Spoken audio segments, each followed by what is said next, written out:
Hello, welcome to your Brain on Yoga, class number 5, February 2, Groundhog Day. So I put in the email that this week's theme is stress management, and I'd like you to grab your paper and pen and just have it nearby. So I'm sure you've come across the concept of good stress, or at least neutral stress, and then stress that can negatively affect us. So good stress can motivate us to do stuff, right? It's not like stress is a bad word. Usually it's used in that connotation, but I think it's important to clarify. So in this pillar, this second pillar of stress management, they are referring to stress that is harmful to our body. In other words, maybe it's ongoing, or it's something we can't do anything about, or just life is throwing a lot of things at us, like more than we can have the capacity for, or whatever it is, right? So if you have a cat on your lap, I think it's an instant stress relief. Welcome, Cindy. If you could grab a paper and pen, that would be great. Oh, there's more people in the waiting room. Ay, ay, ay. Da, da, da, da.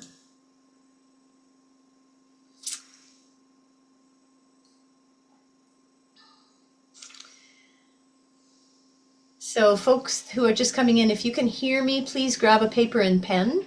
For this morning, we're discussing stress management, and I just talked briefly about stress that is motivating for us, that has a positive influence in our life, as opposed to stress that is diminishing our health and well-being, including that of our brain. So if you would like to close your eyes, if you feel comfortable closing your eyes, and breathe in and breathe out.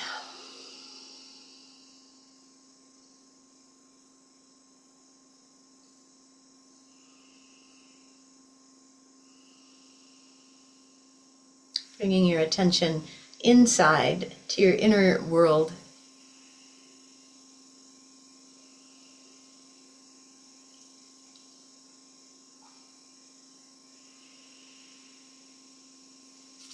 And I'd like you to tap into your level of stress right now, and that would be the second kind of stress that I was talking about, the kind that is feeling tough to manage, harmful, anxiety producing, that kind of thing.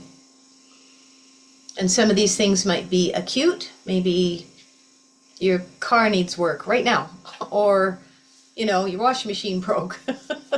Some of it might be more of an ongoing long-term stress, maybe dealing with an ill relative or something like that that's ongoing.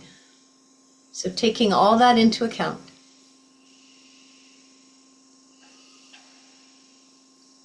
I'm going to ask you to evaluate your level of negative, in quotes, stress with the famous 1 to 10 scale. And I know some people don't resonate with that. If you have a different way of expressing it, please use your way.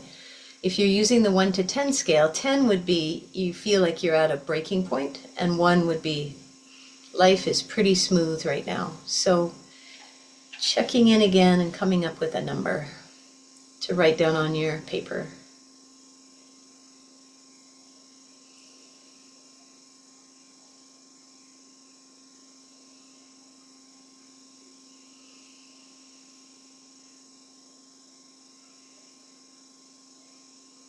And once you have that number written, I want you to also evaluate your confidence in having tools to manage that stress right now. So again, from 1 to 10, 10 being no problem, I have all these stressors, and I know how to quiet my nervous system and keep myself well. 1 being I feel overwhelmed and I don't even know how to calm myself down. So the level of your comfort level with the tools you have to manage your stress.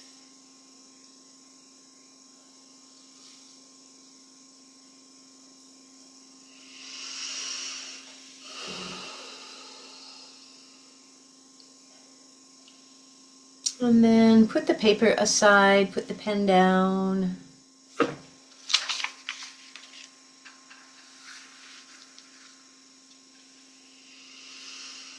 Receive a deep breath. Let it go. We're going to receive another deep breath. Hum this one out.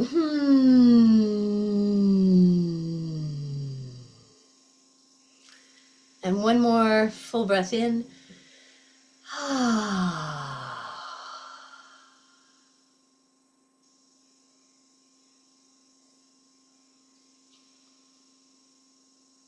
Feeling your feet on the floor, if they're on the floor, and if they're on the chair, maybe you're sitting cross-legged or something, just notice what your feet are touching. Notice your grounding that you're creating with your sitting bones. Imagine you're sitting on the earth, outside on a warm, sunny day on the soft grass. Total comfort and a feeling of deep connection to the home planet.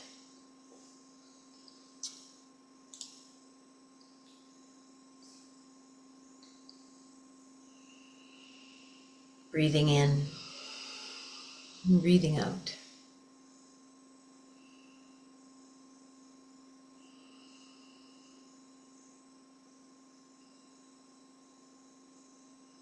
Start to track your breath in and your breath out.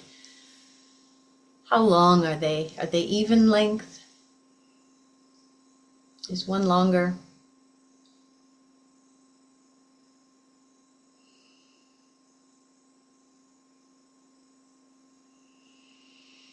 Are your shoulders relaxed?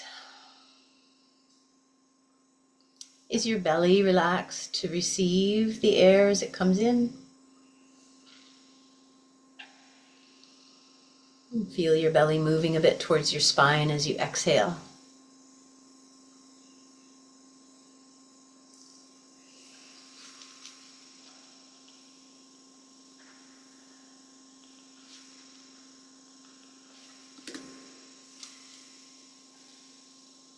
So we're going to start lengthening the exhale, and I find it's really helpful to count.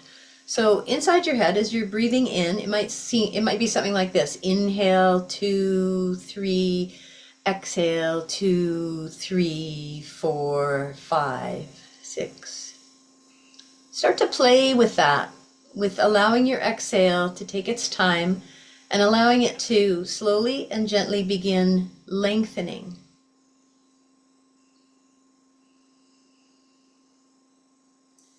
Keep the breath smooth, easy.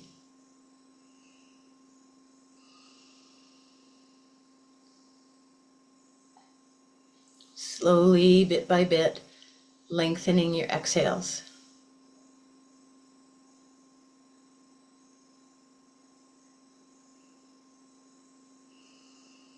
And you might reach the point where your exhale is twice as long as your inhale.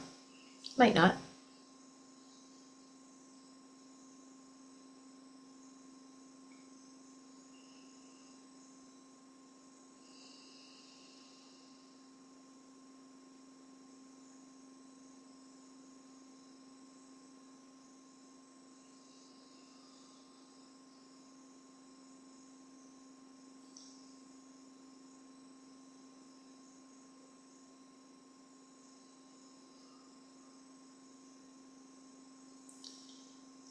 One more breath like that.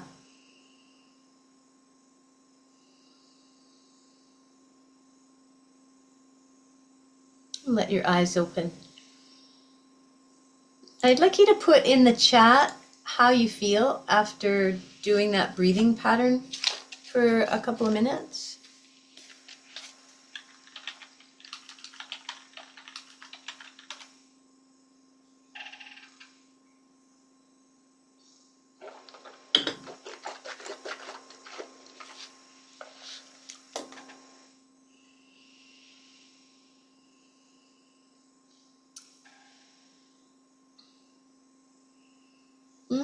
a bit lightheaded. Okay. Sometimes when we practice specific yoga breathing techniques, that happens.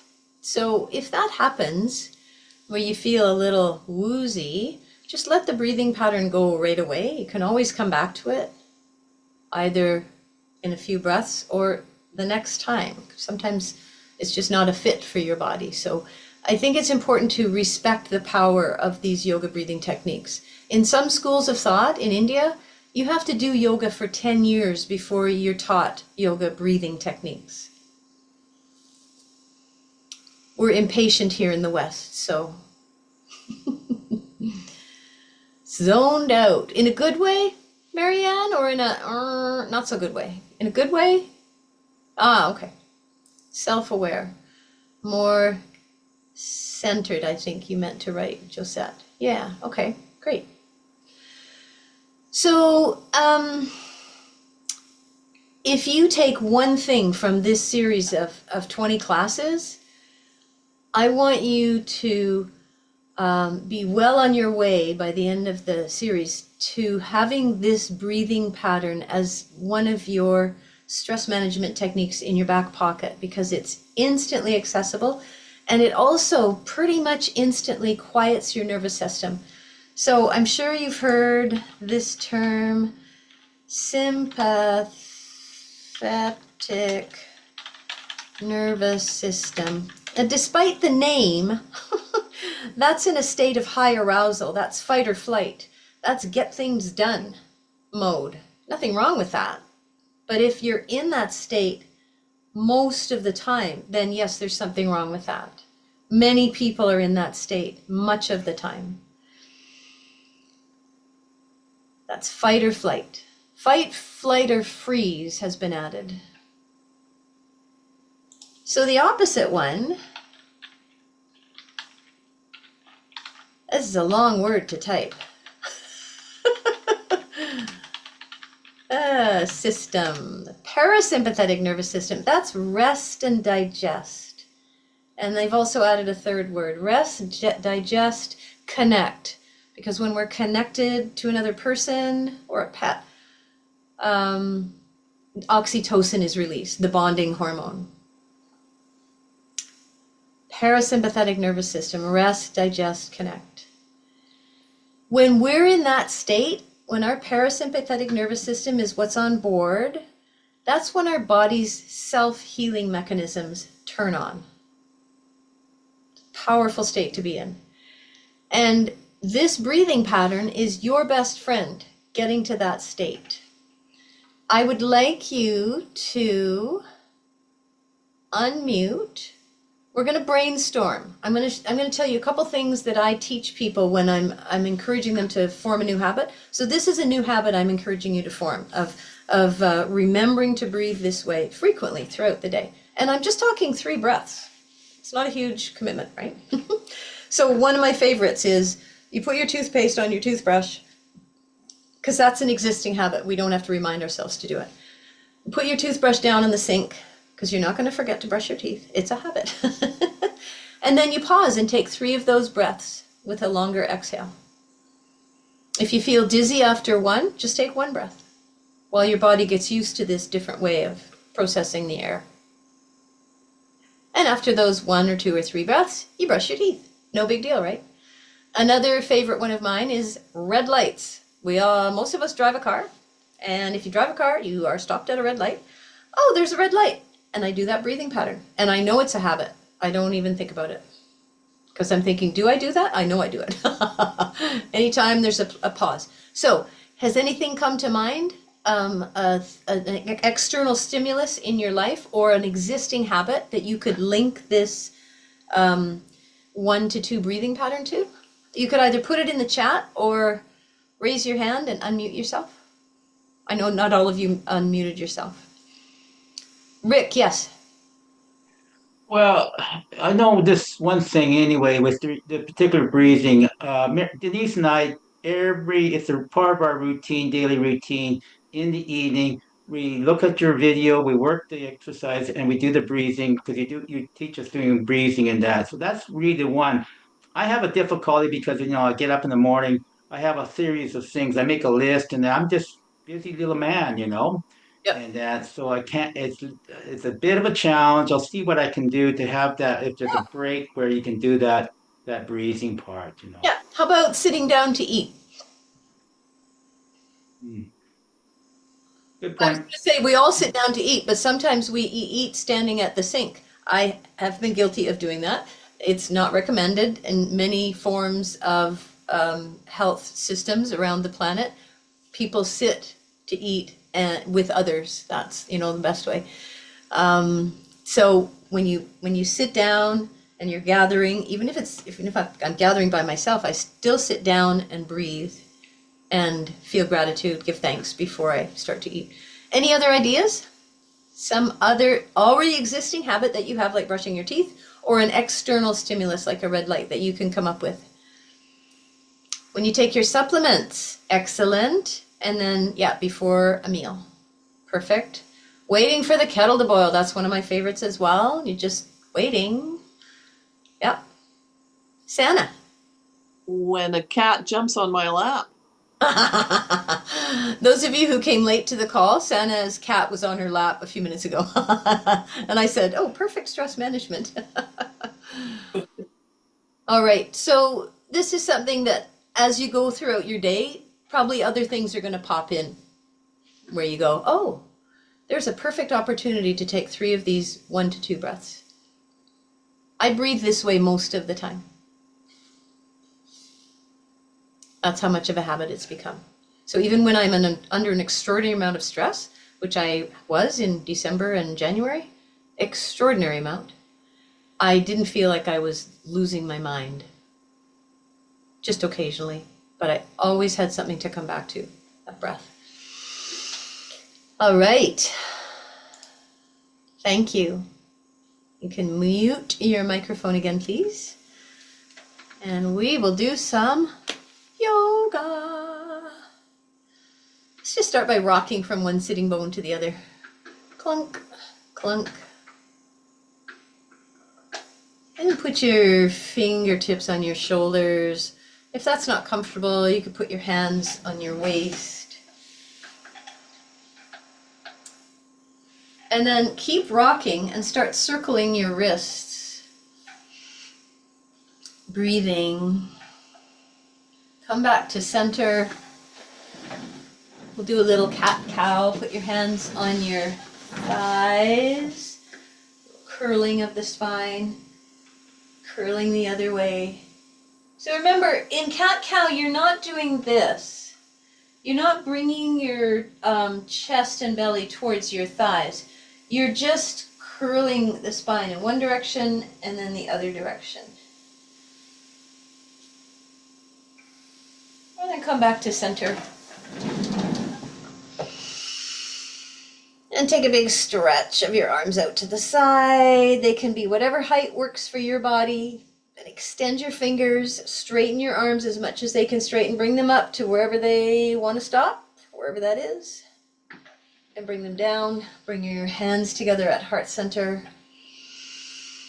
Inhale, exhale, drop your gaze to your fingertips. And take your arms out in cactus. Inhale. On your exhale, bring your elbows towards each other. They may or may not touch. Your hands may or may not touch. Open, inhale. Hands and elbows coming towards each other. This time, take your arms out in a T with your palms facing the ceiling. Inhale. Make fists. Exhale and bring your fists to your shoulders like you're 9 years old and you're showing off your biceps. Open your arms. Inhale. Stretch your arms as straight as you can invite them to be, as straight and open as your fingers can be. We'll take another inhale here. Exhale, palms down. Inhale, palms up. Exhale, palms down. Inhale, palms up. And then give your arms a shake.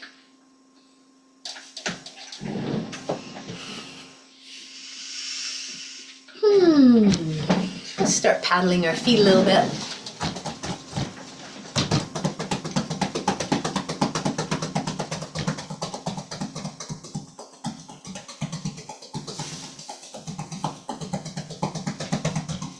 move your feet around, take them forward, bring them back, take them apart, bring them together.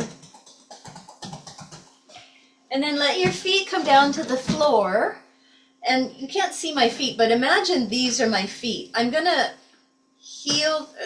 I'm gonna bring the toes towards each other and then the toes away from each other. So obviously the thighs and the knees are moving as well, right? Okay, so do that a couple more times. And then put your hands on your lap, palms up like this. And as you keep moving your feet, toes in, toes out, cross your wrists and then uncross them. I'm going to do it here so you can see, but you can have your hands on your lap, right? Feet are still going. And then pay attention to which wrist is on top because you're going to alternate which wrist is on top. And then turn the palms down and do the same thing. Oops, I did the left one twice. So alternate which wrist is on top. This is working our brains. Oh, we have to do this one. We haven't done this one in a bit. Peace sign in one hand. Okay sign in the other hand.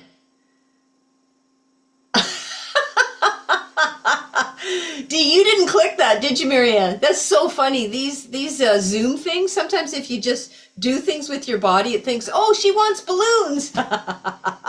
Okay, and then you're going to switch. I know, the first time you do it, it seems so hard, but believe me, the balloons are too funny. Keep switching. Oh, missed it. Got halfway there.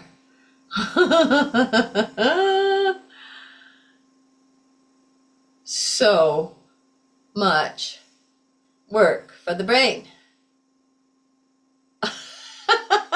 Okay, shake it out. Woo! And roll your shoulders a little bit. Roll them in the other direction. Stretch one shoulder up and down and the other shoulder up and down. And if your body says yes to this, take your arm up as well. If your shoulder says, no, I don't like that, then just do the way we started.